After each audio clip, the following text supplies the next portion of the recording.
Good morning. My name is Barbara Rachelson, and I'm a state representative from the Chittenden 14 district in Burlington. Thank you for coming to this press conference today. I want to start out by sincerely appreciating the media being here. Every time the legislature or the governor hold a press conference, we rely on Vermont media to show up and report. I started serving in this building in 2013 and remember how many journalists used to cover the State House. In 2000, Vermont had 1,446 people working in the industry, and in 2023, according to the UVM Center for Community News, we were down to 323. In the past year alone, Vermont lost 1 daily and 3 weekly newspapers. This past summer, I was reading the July 24th edition of 7 Days. The cover story, entitled "Vermont's Local News Publishers Are Endangered, Can They Be Saved?" and the publisher's column, "Hard Pressed," both really caught my attention. Colin Flanders and Kevin McCallum laid out the issues in a compelling way. While trusted local news is arguably more important than ever before, it has also never been harder to sustain. Like everyone in the industry, Vermont publishers are working to endure. At their best, local newspapers play an essential role in democracy. They hold the powerful accountable, equip voters with vetted information, and perhaps most importantly, help people feel connected, even to those with whom they disagree. No wonder then that studies have found communities without strong news organizations are more polarized, with higher rates of corruption and lower electoral participation. Paula Routley wrote in her column about the Center for Community News' journalism conference at UVM last summer. She mentioned that Rebuild Local News and others had presented several strategies that might gain traction in Vermont, including potential legislation. I was excited to read that article, and I emailed Rebuild Local News right away and met with their staff several times. I came away excited about introducing, with Representative Waters Evans, what has come to be known as H.244. I learned that many people were already at work on these issues, and you will hear from some of them today. Knowing how tight money is this year, I was excited to introduce a bill that is revenue neutral and would have an important impact on Vermont's media outlets. H.244 is about Vermont government spending our resources wisely. Why wouldn't we want to keep our dollars here in Vermont, where they can support Vermonters and help our Vermont outlets? So H.244 as amended would do the following. 1, it would require the state to spend no less than 70% of its annual print, digital, television, or radio advertising dollars on local media. 2, it excludes advertising focused on tourism or job recruitment from the above percentage. And 3, it would require the state to report to the legislature every year on how much the state spent on advertising and where those dollars were spent. So now I'd like to turn it over to our Lieutenant Governor. Good? You good? Thank you, and thank you all for coming out.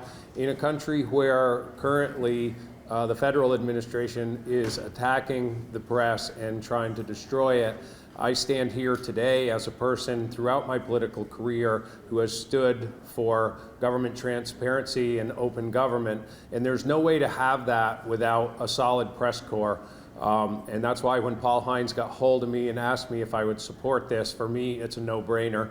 I don't know what the correct level is or exactly how to make sure that all news organizations get an equitable piece of the pie, but this is a great conversation. I thank the House for getting this bill moving. We need to make sure that all the press in Vermont is preserved.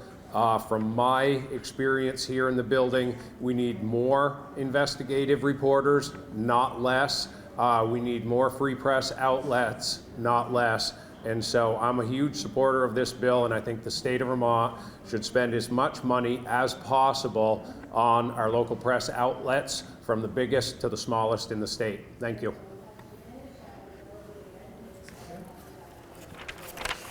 Thank you for that kind introduction, Mr. Lieutenant Governor. I'm sorry. I'm sorry.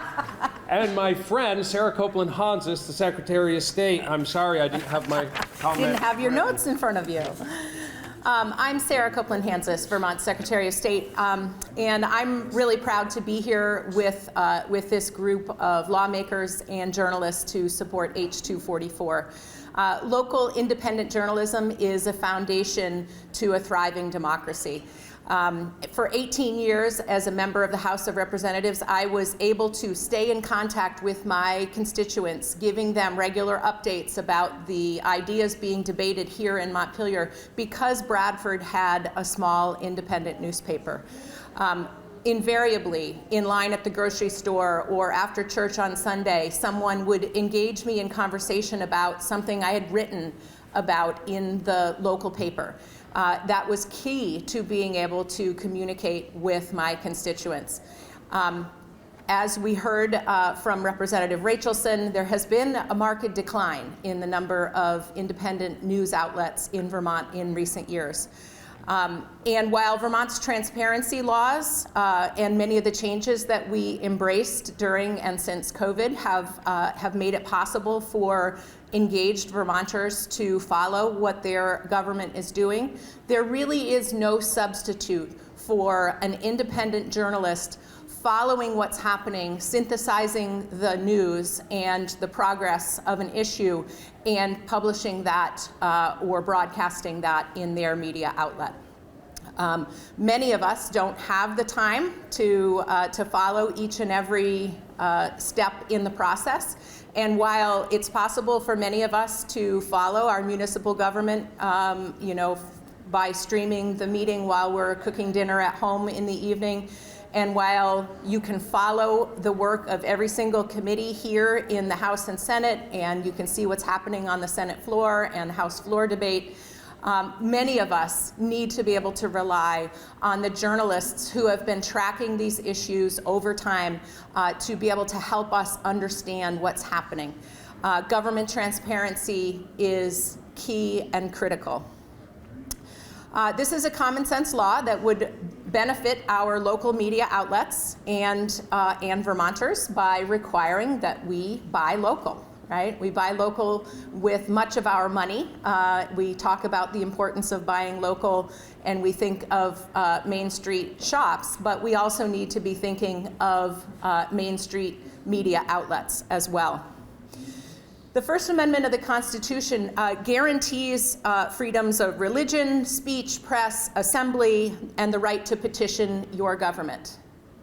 And of those 5 freedoms, the one that is under threat right now due to economic shifts is the vitality of that free press. And that's why this is so timely and important to be considering this bill right now. Vermont has done so much over the years to center transparency and access to government. Our brave little state is one of the best places to be an active and engaged citizen, and it gives you the most potential for influencing your government to solve the problems that you see in our world here in Vermont. And H.244 is a Vermont-scale solution that will answer the problem of decline in local media outlets. And so here to tell you more is Representative Ken Wells from Barton. Sir. Thank you very much. Have at it.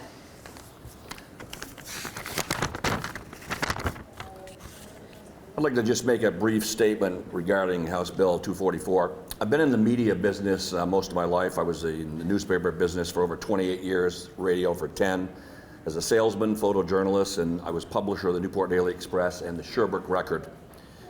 It's always been a tough job to sell and produce advertising content that provide customers with traffic to their respective businesses. Nowadays, the media landscape in New England and across America has changed dramatically, especially in the last 2 decades. It wasn't much more than 20 years ago that the Burlington Free Press moved 70,000 newspapers during their Sunday runs. A recent UVM study showed that there's been a loss of 75% of the newspaper jobs in Vermont in the last 25 years. While the source of advertising has been reshaped, some things have stayed the same. Vermont media businesses, whether they be in print, radio, television, online, or video stream, or any other format, the quality results that Vermont media advertising producers that can be read, listened to, and received by folks in the Green Mountain State has always provided a great guide to the finest statewide businesses Vermont has to offer. This bill gives the home state a leg up on all media opportunities, or at least the lion's share at 70% of state ad buys. It also helps the businesses of Vermont and the customer. After all, who knows the Green Mountain State businesses climate better than locals and neighbors who live here and buy the products and they understand their background.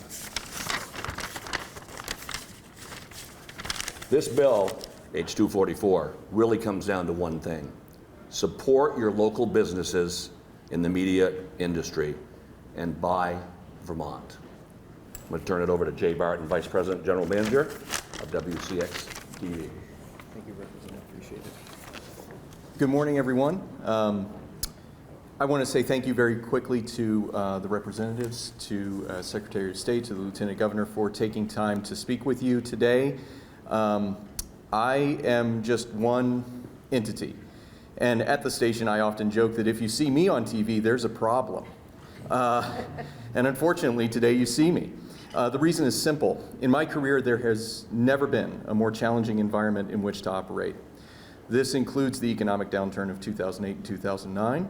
This includes the dark days of COVID, because at least during COVID, we had a sense that things were going to change. What we find is that people today expect and demand more service at better quality than ever before. We're surrounded by half-truths, we're surrounded by misinformation, we're surrounded by falsehoods, whether unwitting or otherwise. And all of those inaccuracies can be created, shared, and amplified for free. Turns out facts cost money. So in the case of almost all news organizations, that means advertising. Advertising is key to survival, to the critical work of our newsrooms, which is funded in whole or in part by some form of advertising. And if there's one thing our journalists know nothing about, it is advertising. Just ask them. That falls to people like me who defend our journalists, who make sure that those journalists have stability and a paycheck every couple of weeks. That's the way I'd like it to be. I don't want our journalists to be worried about the money. That's my job. So this bill represents a bright spot, an operation, a bright spot in the potential for our operations in order to make sure that those of us who are trying to pay the bills for our good journalism are able to then turn around and invest that money into providing service to our homes. As people demand fact-based reporting, and as we try to serve our communities more and in better ways, I see every ad dollar that can stay in Vermont being turned into a dollar that pays a journalist to serve you. That's why I'm so honored to see support across party lines for this bill, and that is why I hope to see more Vermont investment in advertising and marketing by Vermont, in Vermont. At my station, we've worked to turn those ad dollars into real service, even while facing revenue challenges. Over the last 5 years, we've added 5 positions in our newsroom. We've expanded the length and number of our newscasts. And I know that I'm not alone. There are other organizations in this room who have done the same. And they're doing that because of the advertising investment that businesses and the government have been able to make in our organizations. We believe we have to earn that investment. And that is, again, my problem. But I am so grateful to know that there is this opportunity for us to make sure that Vermont dollars stay in Vermont. We are just one piece of the total service that local media provides to our communities. So I am also grateful that this is a bill aimed at all local media. We've had a bunch of voices already who've talked about the different services that they've provided at different levels, from the town level all the way up to the state level, with the investment of advertising from our community. So this is from our community, for our community, back into our community, which I love. And without those dollars, I shudder to think what might happen, because there's no guarantee that any organization will last. So we have to work hard, we have to earn it, and I'm so grateful to have the opportunity to be a part of this. I'm now going to introduce Cassandra Hemingway, the editor-in-chief of The Bridge. Thank you. Hello, I'm Cassandra Hemingway, editor-in-chief of The Bridge. We are a community local newspaper and news organization here in Vermont. We cover Montpelier and central Vermont.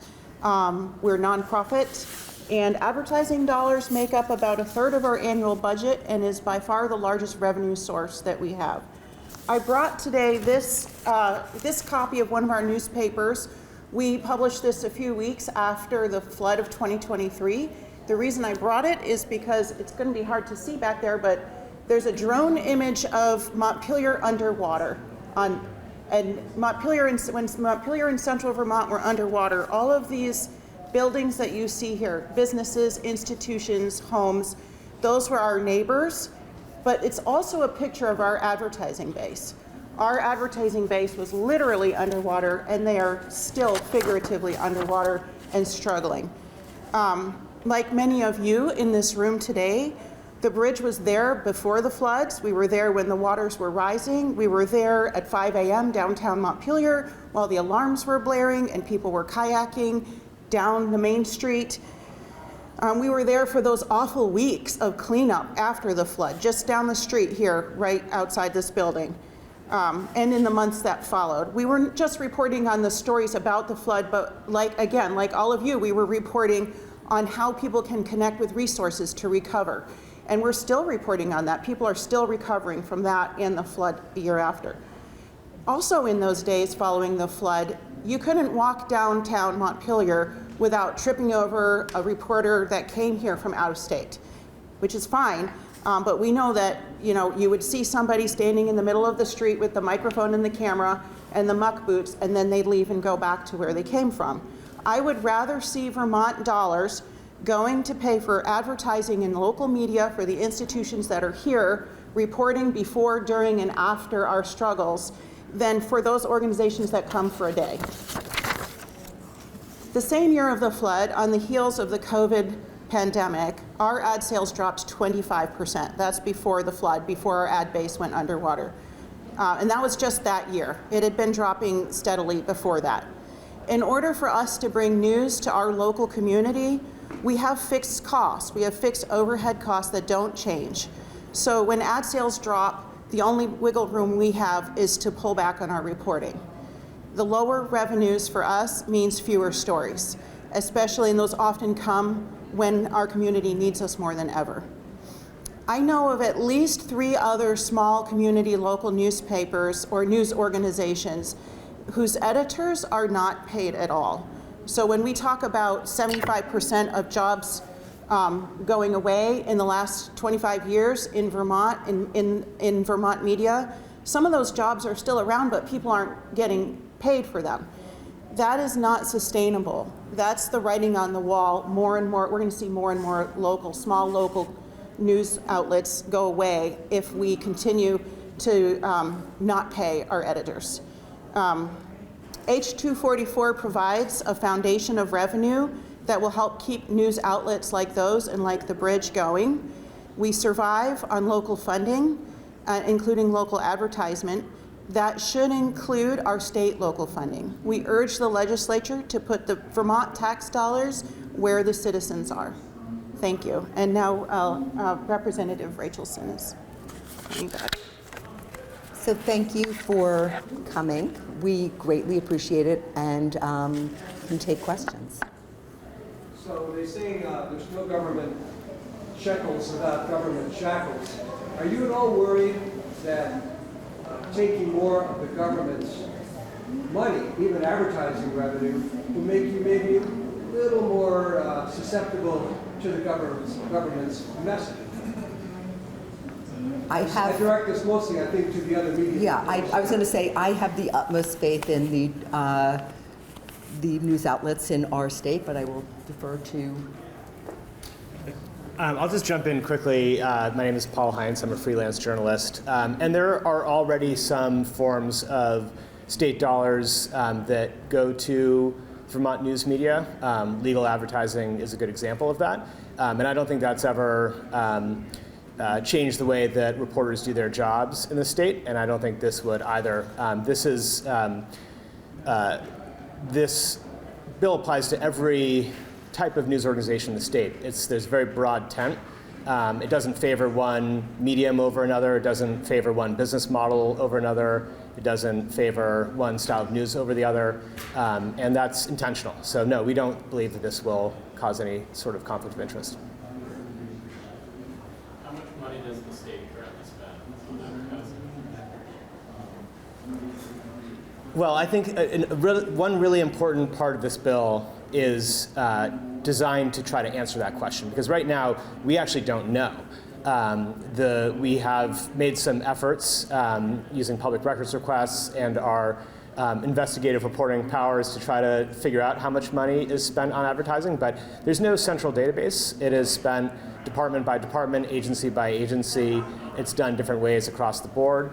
And so you'll see, if you look at the bill, the final section of this bill requires an annual report prepared by the state that would show how much the state is spending on advertising and where it goes. And I think that would help us going forward better evaluate that. But we know that it is many millions of dollars. That's the bare minimum, but we can't give you a full accounting. Do you know how much is spent on local media? We don't know that with any precision either. There's a mix. I think that the state government does recognize the importance of spending money on local advertising. They know that's a great way to reach Vermonters. So some money definitely is already spent on Vermont news organizations, but some money is spent on search platforms and social media firms. And I think the argument that we're making here is that this money should stay in Vermont and not go to Silicon Valley. You think that 70%, is there any sort of estimated figure you would anticipate in terms of revenue coming back to local media, or is that sort of still in the air as well? Again, because we don't know how much is currently being spent on advertising throughout the state and where it's going, it's very difficult to determine how much of an increase it would be. But we know that every dime helps for community weeklies, for smaller radio stations. We know that every little bit counts. So even if it's only a little bit, we think it's worth trying to do. Was there any consideration to also governing ad spending by municipalities? I mean, I think one step at a time. I think we want to show proof of concept here. And I think it's important to see what happens here first. I should back up to the last question. I think it's really important to note that this will not represent an increase in spending for state government. I think that's really important. This simply redirects how existing money is spent. It would not result in another dime being spent by state government. And that's by design. We knew that this is not the year to ask taxpayers to spend more money. Maybe on the political side of things, obviously we mentioned the sort of cross aisle. Has there been any political pushback, either in committee or as you approach maybe the House floor with a bill like this? And if so, what does that look like? What are they saying? I know that I am not on the Government Operations Committee.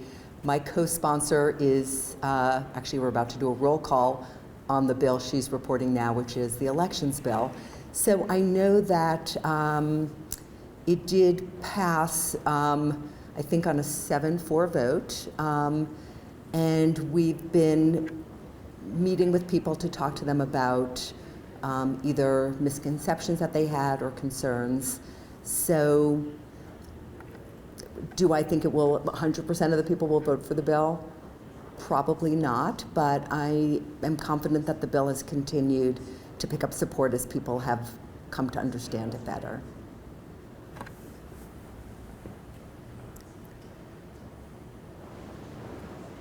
Great. Any other questions? Thank you again. Thanks, everyone.